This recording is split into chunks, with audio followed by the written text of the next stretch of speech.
I haven't been an organ donor for the majority of my life. Granted, I didn't get an ID until I was like 18, so that's part of it.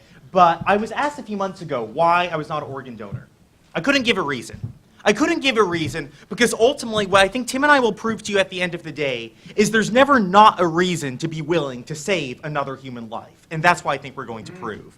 So this motion that we support is that this House would require all citizens to be organ donors. And now the criterion, or sort of the weighing mechanism of this round, is we believe that whichever side saves the most lives win. Why do we think that should be the criterion? It should be the criterion because we think life is the highest end in all of our pursuits. We think we even value things like money, property, liberty. Why? Because it helps human life. And we think that we save lives not at the cost of a single human life. So let's talk about the idea how we think this will be implemented if we propose such a policy. So we think we propose a policy similar to what Finland has, which is what they call an opt-out system for organ donation. So what this means is that everyone will be required to be an organ donor. And if they don't want to be an organ donor, then they opt out after the fact. Currently, most countries have an opt-in system that does not require people to be an organ donor. But even if the opposition team comes up and says, we have to support a world where everyone has to be an organ donor regardless of their preference, we should still win this round, and we're going to prove the reasons why later on. So with that in mind, take a look at the first point. The first point is that we think that you're always obligated to be willing to save a human life. So right now, we do not have enough organ donors. People have been waiting for organs for transplants, and they're dying as they wait. The opposition team might come up and say it's good that people have a choice whether they should donate or not. What we would contend, though, is that there are times when we're talking about something as important as human life that you must use even coercive or compulsory measures to save human life. So where do we see, what are the reasons why? The first reason is that if you can do something to save a human life, you're obligated to save that life. All citizens, we think, are obligated to have. So it's not the idea that you should have the liberty to save someone else's life, or it's a good thing to do, but we think it should be something you're required to do. So if you watch someone die, and you can stop them from dying, we think, and you don't do anything, we think you're just as complicit as someone who murders them in the first place. We think it's a very basic Christian ethical theory that you have an when you can help someone, you should be required to help someone. So let's look at the second point, though. The second point, reason why we say you're obligated is because we think that the dead do not have individual rights. So when we're talking about organ donors, we're talking about post-mortem organ donors, not some creepy live harvesting thing. So when we're talking about this, we're talking, we don't think that you have an individual right after you're dead. So like we're fine with personal liberty, but we're not fine with personal liberty when it comes at the cost of human life. That's why we're also anti-abortion. That's why we're pro-required organ donation. So what do we think? Well, we think that we're not concerned with the rights of the dead. We're a lot more concerned with helping the living, so there are less dead people. So if that means requiring people to be organ donors to save lives, we're fine with that. Fine even trampling on some person's even personal liberty to do so. The final reason, though, is we already have legal precedent for this. The governments coerce all the time. They take things away to preserve human life. We do this with taxes. We take taxes so we can have welfare services that save human life. We provide for our military to save human life. We do this with a draft like we had in World War II to protect the lives of our citizens. We coerce people, make things compulsory, and we saved human life. So to make people who are already dead compulsory and giving up their organs to save human life, I think is a perfectly legitimate and legal thing and is not at all incompatible with American liberty. Let's look at the second point, though.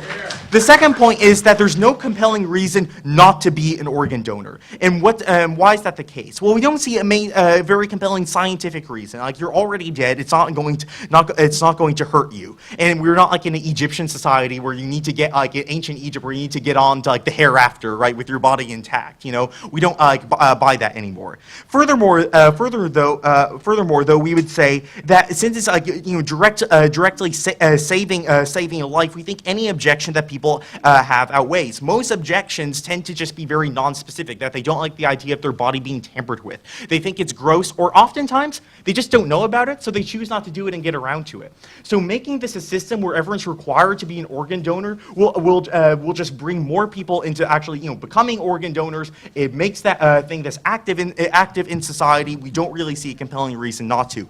In particular though, when you compare it to the benefits that you'll get. So this brings me to my third and final point, that voting government saves human life. So we think that with our policy, we're going to be making being an organ donor become the norm rather than the exception. So why is this the case, and why is it so compelling that we have to do this? Well, first of all, though, is the fact that we just need more organ donors. There are not enough as it is. In America, we have a 20% participation rate that cannot provide for a country with the amount of people that we have. We have people waiting in hospital beds, dying in hospital beds, waiting for a new lung or waiting for a new heart. Secondly, though, we say the current system disproportionately hurts the poor. Because we have so few organ donors, the poor people cannot afford an organ transplant. Since there's so few organs due to supply and demand, they just simply cost more money. I did learn something from microeconomics. So, I took my notes, Dr. Benson. But furthermore, though, what we contend is that we're talking about something very substantial and very real. We saw Finland adopted the policy that we're proposing, requiring everyone to be organ donor.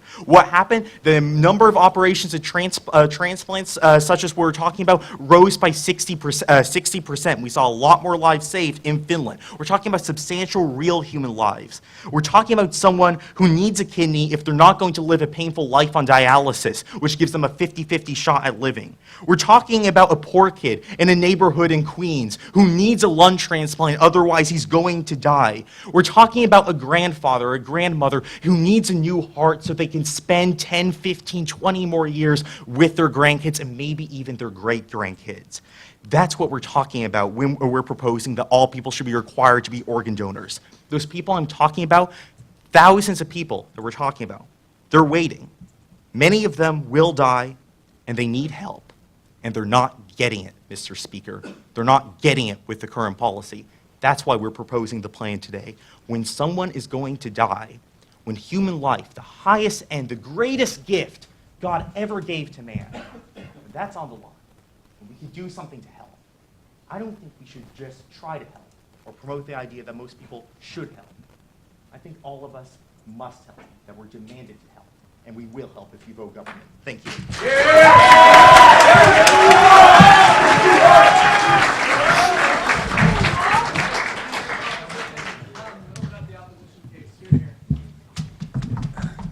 I think Jonah showed us that wasn't necessary, so let's move it out of the way. Johnny. Oh, sorry. Yes, other people want to hear this too. Is that good? Killing me here. Good? All right, there we go. Ready? Thanks for everyone for coming out today. Apologize in advance. I'm a little sick, so apologize in advance, if I have to wipe my nose or anything. It's a little gross, but anyways, so our side government came up here and said that there's never not a reason to save another human life. They said there's absolutely no reason that we could give that could contend against saving another human life. He said lives are the ultimate goal, so requiring us to go ahead and have to give our organs is just a step in saving human lives. Well, I'd like to ask a simple question of where does that end? If it goes as far as requiring us to give up our organs, so does that mean that when I eat too much, if I decide to have dessert, should I not do that because that isn't putting the ultimate end as human life? Because if I didn't eat that dessert and spent the $5 on donating it to a child starving in Africa, is that what I should do? Does every act that I make have to have the ultimate goal of human life? Because if we want to say that, then there's a lot of things the government could require us to do. They could inhibit our ability to purchase anything that's superfluous to what we need. Do we need to be living in huts and saving all the money that we have and giving it to people starving in other countries? Because that would be putting human life first. So I just don't understand if we all of a sudden say that we can require absolutely anything to save human life and start here by requiring you to give your organs. I just don't understand why that's going to end, and I think that they have to prove that today. So I also want to move on to some of the other points that they make. I already talked about them, being obligated to save a life, and I said that, so if I do something like I mentioned, having dessert, or really anything that I could have done to give to somebody else, does that make me a murderer? because that's basically what they're equating it to. They're saying, if you don't give your organs, you're a murderer. I don't believe that, because I think it's their job to prove that the government is allowed to require us to do things like this to put human lives as our ultimate end in everything that we do, and I just disagree with that fundamentally, and so does my partner. They also said that we have, legal precedent for this. We have, things like welfare, military to protect human life. But again, I'd like to just make the point that that's fundamentally different. That's taking a portion of, maybe our taxes, and sometimes it is requiring us to, maybe enter the military. But that's not making a blanket statement such as this and requiring all citizens. I'd like to point that out. I think a really key word today is the fact that it's all citizens. They said that you're allowed to opt out of it, but that's not what the motion says. The motion says this House would require all citizens to be organ donors. So I'd just like to point that out. I don't know if you can necessarily change that as you'd like. Not now. So they brought up the example of Finland. Finland apparently implemented this system, and they said that it raised their participation rates, right? Okay, well, I'd also like to point out the fact that Finland is not the same as the United States of America. They have a much different governmental system than we do. They don't protect individuals' rights. They have a larger government. They're okay with taxing at much higher rates than we are. They have a much larger government that impedes their personal lives much more than we do here in the United States. And so I'm asking, here in the United States, is this kind of law going to open us up to other laws such as they have in Finland? So now I'd like to just kind of move on to my partner and I's points on the opposition side. They said that a dead person has no rights. They said that you cease having rights when you die. Yes, he did say that. And I just want to point out the fact that we don't recognize this in our legal precedent right now. For example, I can't just go out to a grave and dig up someone's body. That would be illegal. That person's life still is protected, even though they're dead. So we don't say that dead people don't have any rights, because we have this understanding that we do have rights as individuals. Yes? So it's not quite the idea that dead people have no individual rights, but why should the rights of a dead person's body be valued above someone else's life that could be saved if they're an organ donor? That's a great question. That's a great question, and let me tell you why. I'm actually going to use a story. So last December, my uncle passed away, and it was very sad, but he had a seizure and he was brain dead. And so the family had to come to the decision to basically pull him off of life support, right? So this is obviously a difficult decision that some of you may have faced. And when the family finally decided to take him off of life support, after they made that very difficult decision, the doctor came in and said, okay, here's the situation. You've told us that you want to pull him off of life support, which obviously when you make that decision, you kind of want to get it over with. You don't want it to be a long, drawn-out process. And he said, well, here's the deal. Your uncle's an organ donor, and before we're allowed to extract his organs, we have to find people to match with all of his organs before we can do that. And so this process took about 3 days. And my uncle was basically just sitting there on life support while his family had to wait with him to die for another 3 days and watch him before they finally found enough people to take his organs, which we later found out they only used one of them, a kidney, which they could have used from a living person, which we'll talk about that later.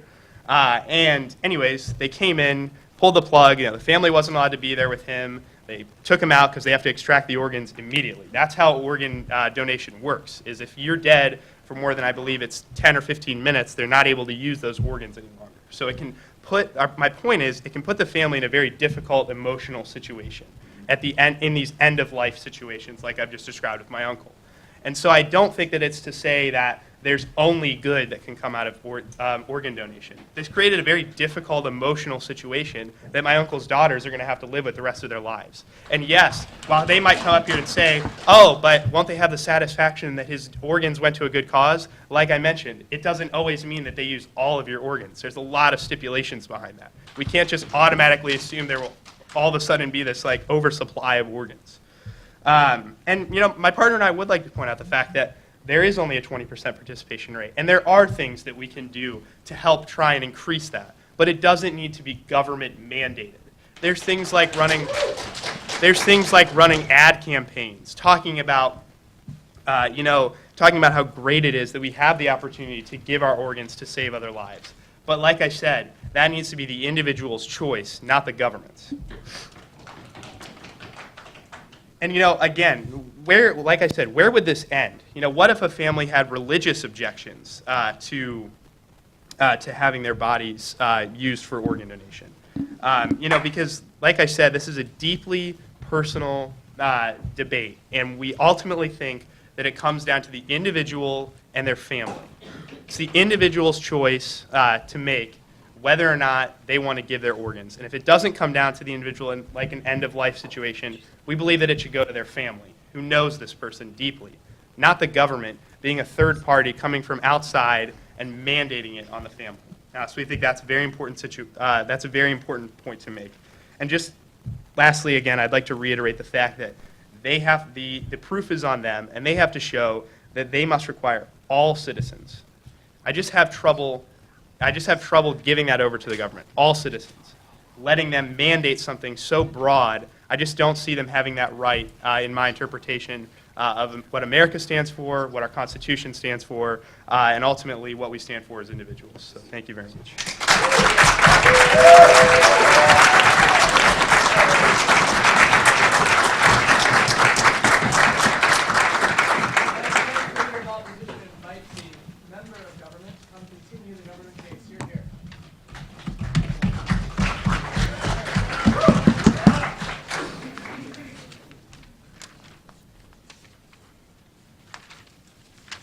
Sorry, my paper's in order.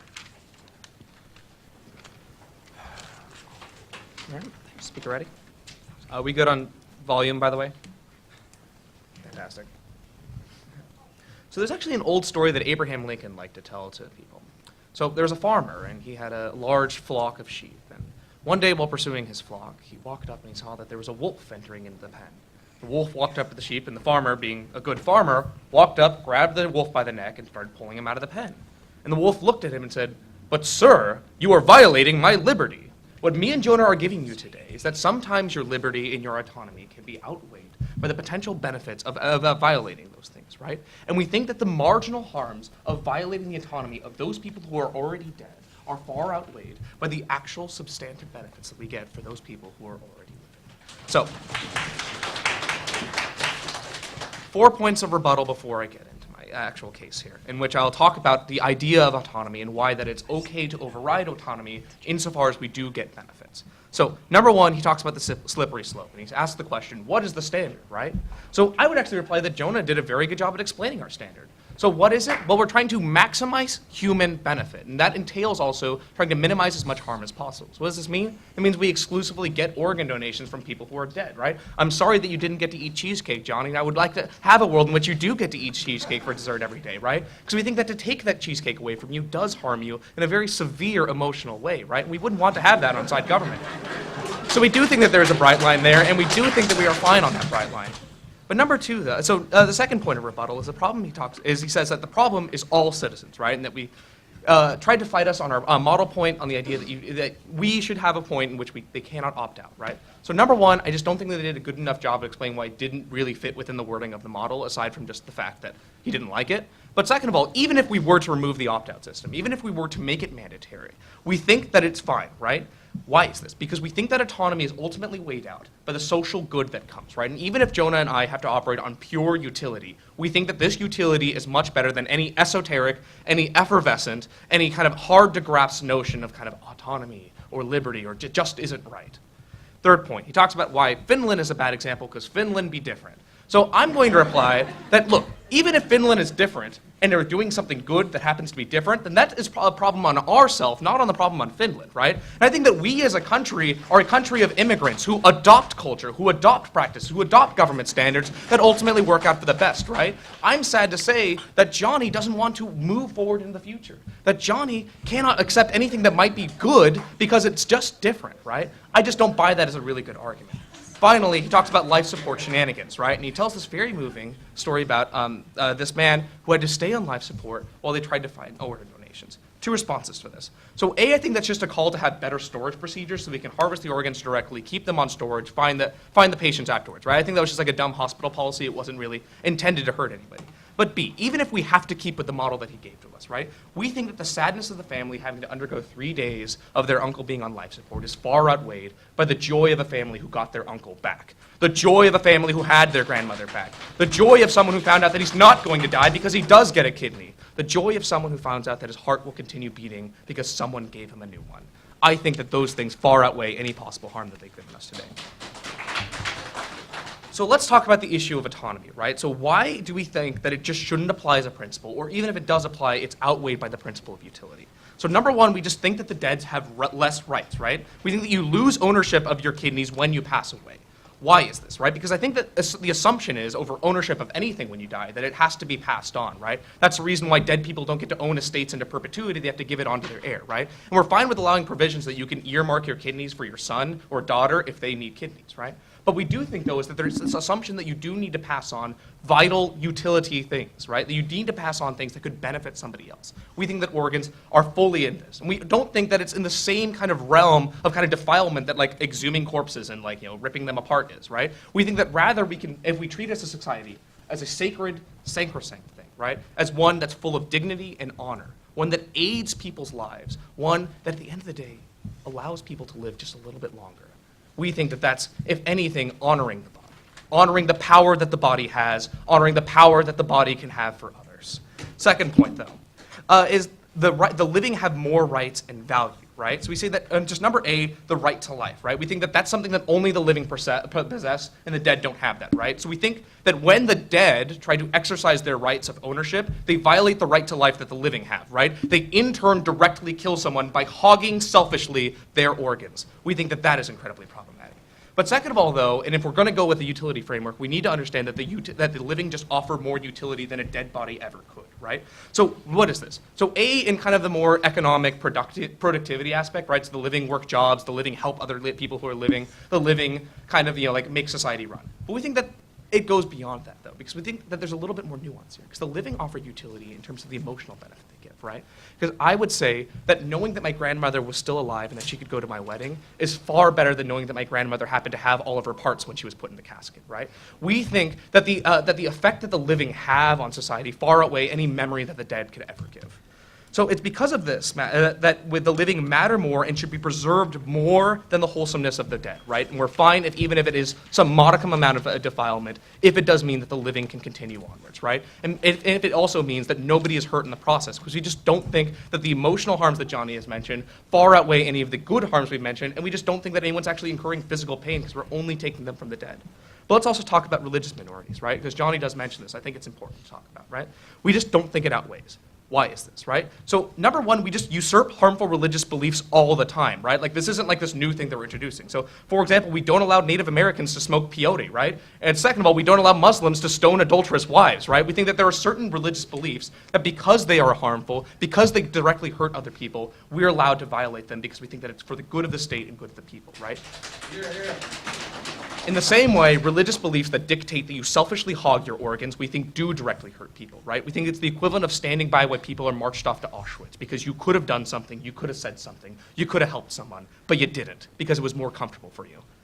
Then we'd say that even if they aren't directly harmful, right, we think that the social good outweighs any harm that we do have to these religious minorities, right? We think that the social good of allowing people to live longer, not just a couple people, right, a vast amount of people. If you looked at the numbers of people who are waiting for organs like lungs or livers or kidneys or hearts, you would be appalled. One person dies every 14 minutes for lack of an organ. We think that that is an overwhelming harm that they do have to address. But we think that all of these reasons are moot because we do still think that our model allows it. So if somebody is so religiously convicted that they cannot come to bear this, we think that they can opt out, right? But we don't think that that's a huge issue. So let's take a second and just look at the worlds we've constructed for you, right? Let's talk about government's world. This is a world in which three things are happening. So number one, that people are living and that they don't dying, right? This means that more fathers get to walk their daughters down the aisle. This means that more mothers get to see their grandchildren. This means that more people get to live and love and enjoy this wonderful blessing that we call life. Number two, though, we think that everyone gets access, right? Because it's not just the people living in the suburbs who get organs now, right? Who living in nice high-rise penthouse apartments who get organs now, who can afford to fly to Nepal or Bhutan and buy organs, right? It's people living in Oakland, in Detroit, in the inner cities of the Bronx, right? People who have just as much right to live and just as much access and should have just as much access to organs that now have it because they have far more supply. And then finally, we think we're reducing the moral hazard. Because by not donating, you're standing idly by while others die, right? And even if we have to compulse people to be morally good, we're fine with that, right? Because we think that the moral harms that are far too pernicious to allow. So we think that the moral good, the social good, and the utility good is on our side, and we think that opposition has to do a better job. Thank you.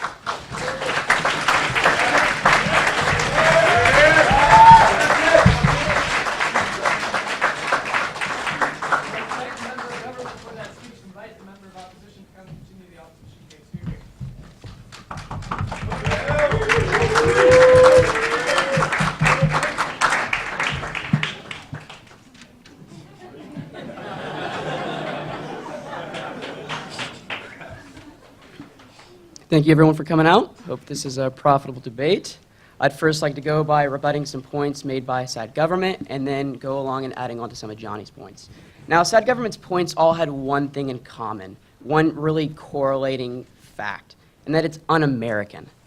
It's un-American because there's something fundamentally repulsive about the idea of having the right to someone else's body, someone else's property. It's simply just un-American. Now, they make the argument that your liberty can be outweighed by the living, right? So the liberty of a dead person, the liberty of a dead person's body can be outweighed by the living's needs. And this just simply has no legal precedent. I mean, my goodness, we live in an age where a woman can abort a fetus because she has the fundamental right to her body. And whether we agree with that or not, what does this mean to someone saying you have the right to someone else's kidney?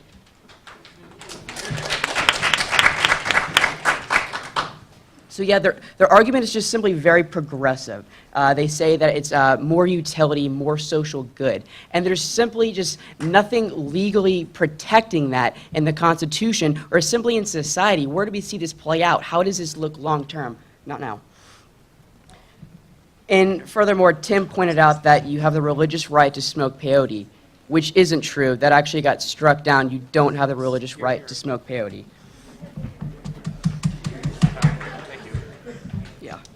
No, gentlemen.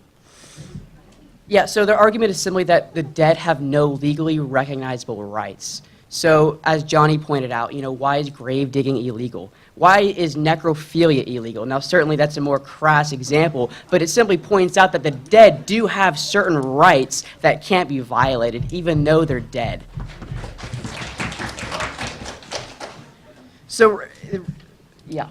So if you object to things like abortion, like you're talking about in rebuttal, then why do you like the idea of protecting people's choice to endanger and cost the lives of others? Because protecting people's choices is what America does. Now, this isn't protecting the life of a fetus. We're not talking about that. The abortion example was simply to point out that illegally we recognize someone's autonomy to their body, even after death, and that's just how it's been in America. We have a locking consensus that it's repulsed by any type of government in Finland. That's why we've never adopted anything social or anything progressive, is because it's inherently un-American. It doesn't appeal to the American spirit or the fundamental ideas of life, liberty, and property. Your liberty and your property are something fundamental to you, and they can't be taken away, especially by government coercion. Now, they talk about how the government is still able to coerce you to do these things. And how does that exactly play out? Legally, is there any actual precedent for them to be able to do this? And what does this mean? Now, going off of Johnny's points, he pointed out, where does this end? What else are they able to do if they're able to mandate what you do with your kidneys? It seems like a very slippery slope, getting rid of personal liberty for someone else's right. Now, he talked about life support. What does this mean for someone who has to be on life support for 4 or 5 more days? We're not even guaranteed that someone's going to get a kidney. What does this mean for grandma or for a baby? There's scenarios where, you don't always use the kidneys, but you're still desecrating their body and, violating their fundamental right to their property and their liberty for the potential of something that may not even occur. No. Now, this is what we like to propose. It's simply just more advertising. Get the word out. We need to, love is a mandate in the Bible. And this is simply by taking away choice, you're getting rid of the love aspect. You're getting rid of the genuine aspect of what it means to give and to protect someone else's life. If you don't have that choice, then there's really no love in it. There's no, mandate to save someone else's life by giving your kidneys. Yeah. So for a long time, slavery was considered an American institution. Why should something's level of Americanness be an indicator of its moral goodness?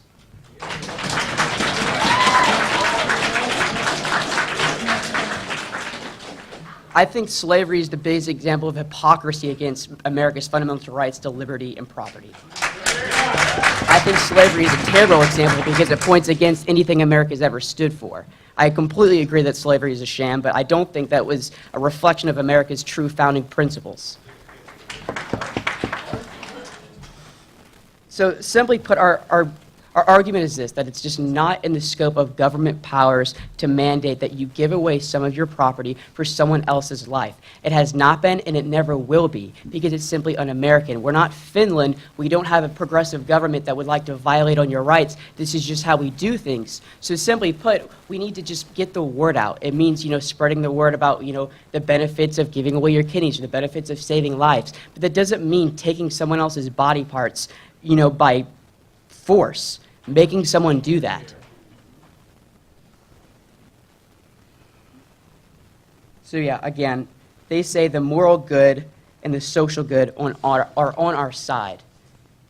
And they bring up a fair point that millions of people, thousands of people, I guess, are dying because they don't get the support that they need. And that's a very sad fact about American life. But are you willing to overturn fundamental principles that America was founded on because of this? Now, granted, it's a sad reality that we're faced with, but we believe that there are other options. We believe that there are other ways. At least, if anything, give the family a choice. So let's say I was an organ donor and I die, and you ask the family. Yeah, you can give the family a choice because they're related to you, but by forcing it, it's just not right.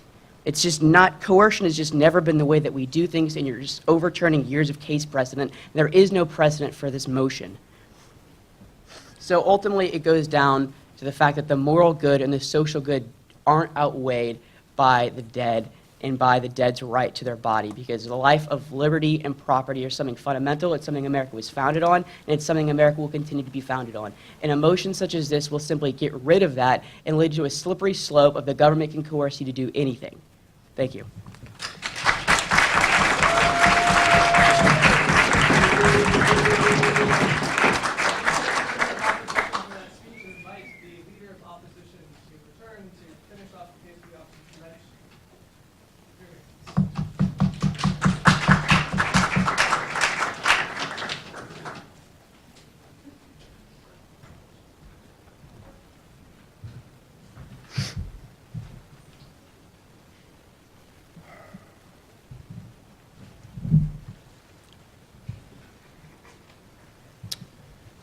Okay, so in my speech today, I'm going to address a couple points of rebuttal, rebuild some of our points, and then kind of give you an idea of exactly what this debate ultimately comes down to and why I believe you should side with the opposition.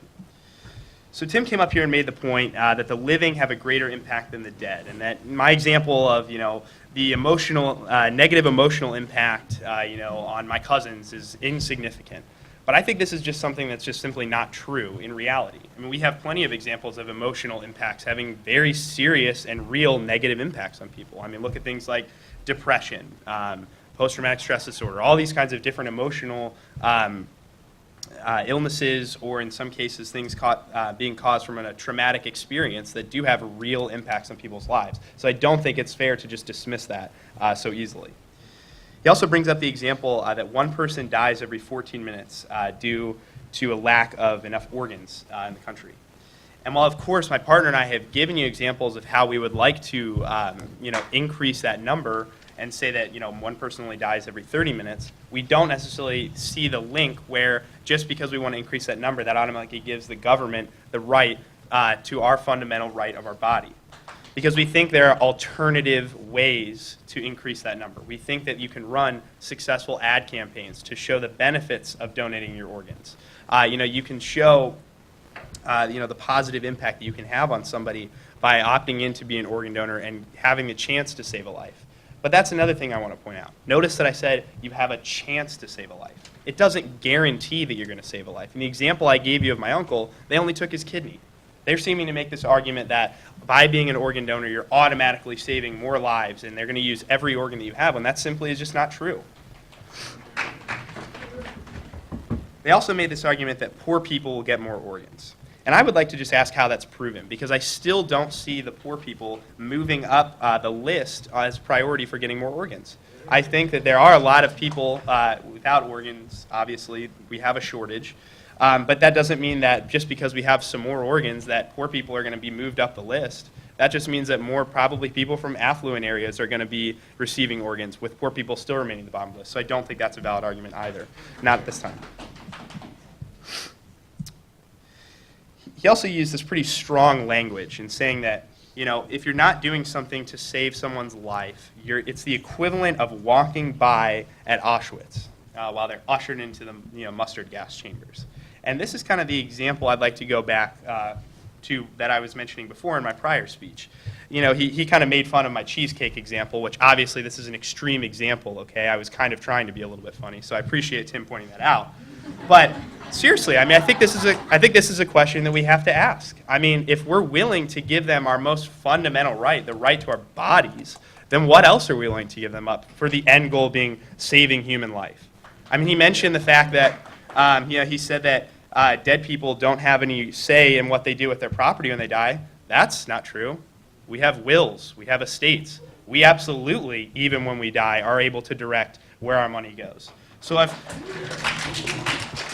if I'm a wealthy person and I die, should the government be able to take 100% of my estate and give it to starving children in Africa? That's a question we have to ask, because I think that it's my property that I accumulated over my lifetime, and I have a choice of where to send it, not the government.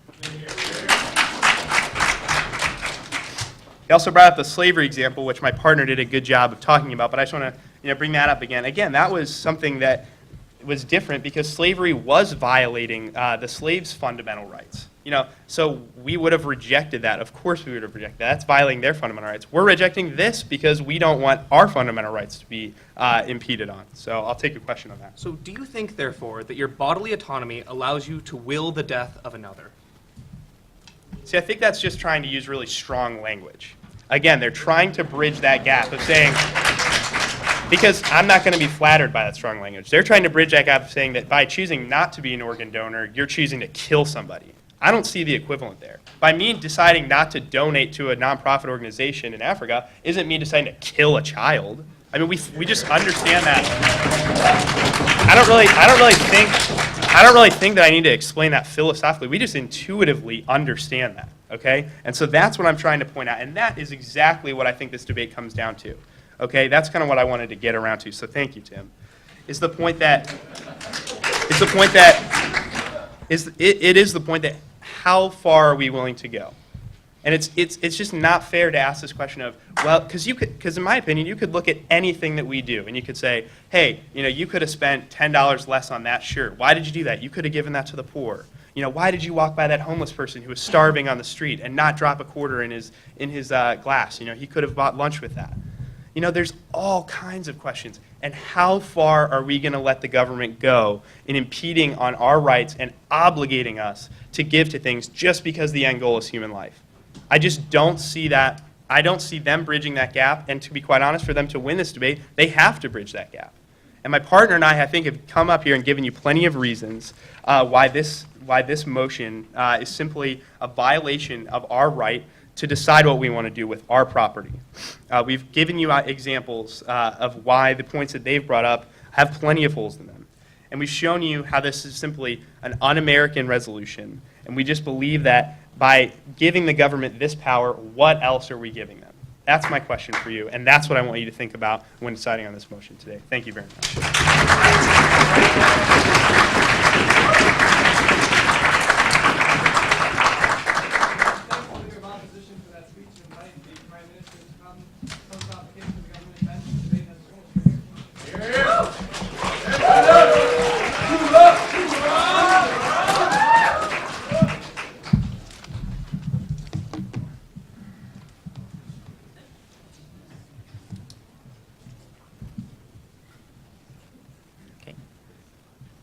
Because Tim and I believe that human life is the highest end and that you have obligation to save human life, we think we should win today's debate round.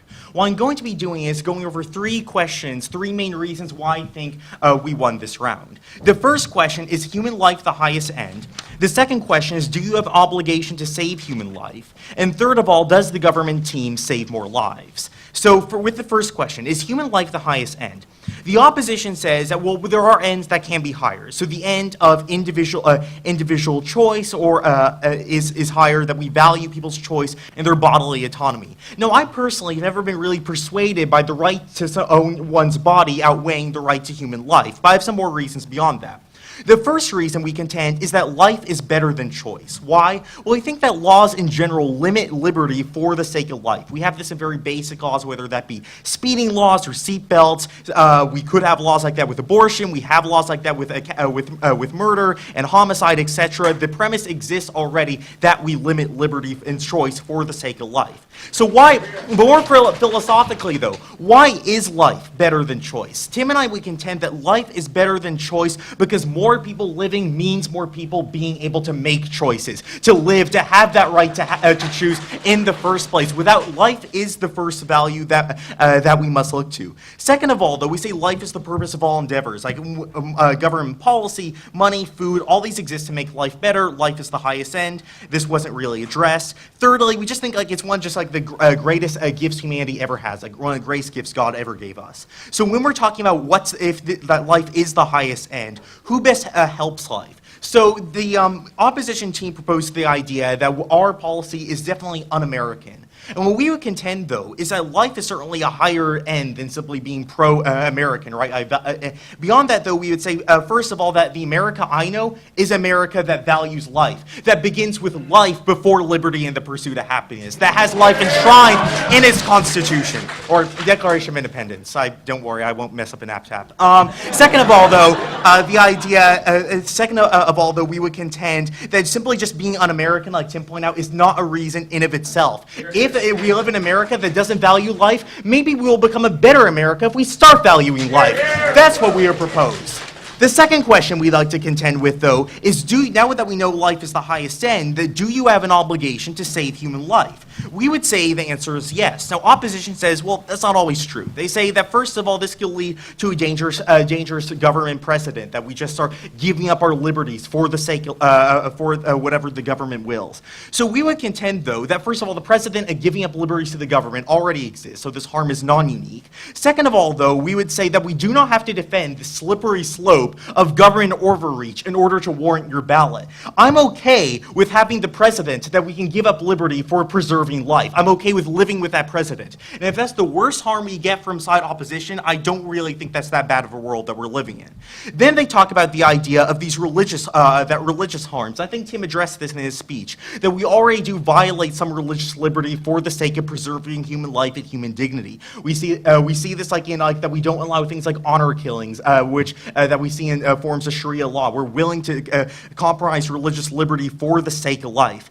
Then they bring up the idea that without choice, because it's compulsory, you really don't have that element to love that you need for this to be virtuous. Two responses against this.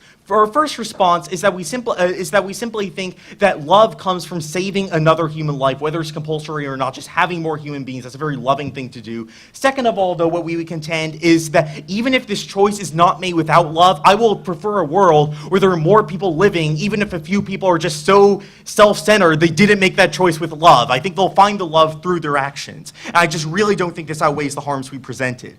Why do you have an obligation, though, to protect life? Well, I think there are three reasons for this. First of all, the legal precedent, which I already talked about in my first speech, of giving up liberties for the sake of life and sacrificing even your own money and putting yourself at risk for the sake of life. This wasn't really addressed. Secondly, though, for the reason that the dead do not matter more than the living. We saw this, that organ donation, it does not cause physical pain. You're not hurting anyone through this. This isn't desecrating a body like grave digging or necrophilia. I mean, that's like ew, right? Like, no. Saving human life is a lot different. Organ donation is significantly different. Third of all, though, we would say that even with these examples, this simply just does not outweigh. Having more people on Earth living outweighs against the little bit of harm that comes through going through this medical procedure. We're more concerned with the living. Thirdly and finally, though, we say you have an obligation to your human dignity, to your fellow humans. That we demand that we're okay demanding that people sacrifice something to help others if you can if you can save a life. If we can prevent somebody else from dying, I'm okay with sacrificing liberty, and I think that we all should be okay with that. These are, I think, even ideas that America is built on. The idea that, that I am my brother's keeper, I am my sister's keeper, I won't let anyone die on my watch, I won't leave anyone behind. These are values that make our nation work, and I don't think this is counterintuitive to America. Thirdly, and finally, with our final question, though, does the government team save more lives? I think the answer is yes. Opposition's counter-proposal was this idea of advertising. Currently, we have, like, advertising. We do have, in America, and this, like, isn't a job for Don Draper, right? Like, at the point at which there's only 20% participation rate, advertising isn't working. But we're seeing that our plan does work. It does work in Finland, where we saw a 60% increase in transplant operations. We see that it does help the poor because it gives more access, because when you have fewer organs, they simply cost more. So if you're a poor person, you're just out of luck if you need a transplant, and poor people get sick too. They often get sick a lot more.